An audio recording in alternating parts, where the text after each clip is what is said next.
It was an act of defiance unlike anything before. And we fought back.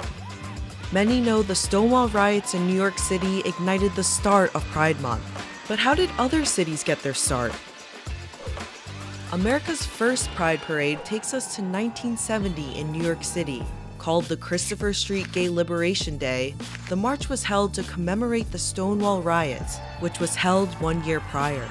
In June 1969, thousands protested for 6 days after police raided a popular gay bar called the Stonewall Inn, a public act of resistance with a force unlike anything before. And we fought back, and we beat the police. They drove off, they fled.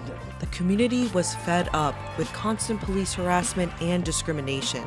Ultimately, the events revolutionized LGBTQ+ activism in the US, shaping it to what it is today. It ignited a chain reaction, with gay pride marches popping up across the country, from New York to Chicago and LA.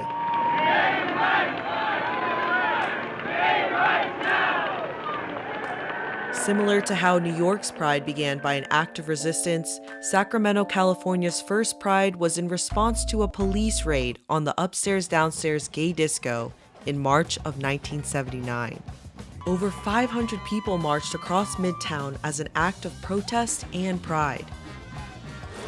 On the East Coast, Boston held its first official Pride Parade in 1971, with 300 people marching through the city.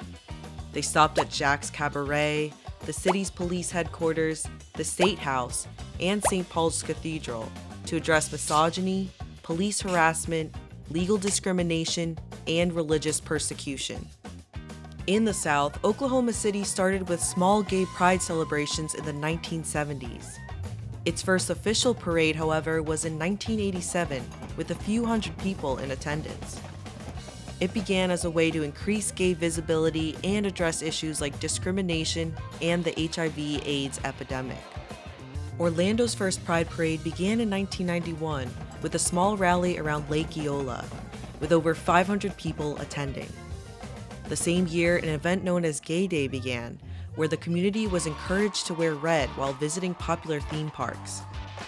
The one-day park visit has turned into an annual week-long celebration.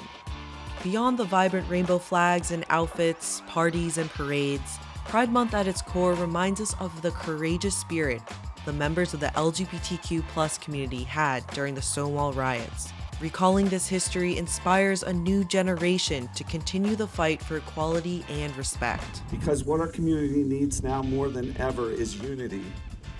To speak out against hateful political agendas and ideology, to embrace those who have been targeted for scorn, ridicule, and legislative assault, and to provide visibility and presence for our community in order to not just survive, but for us to continue to thrive.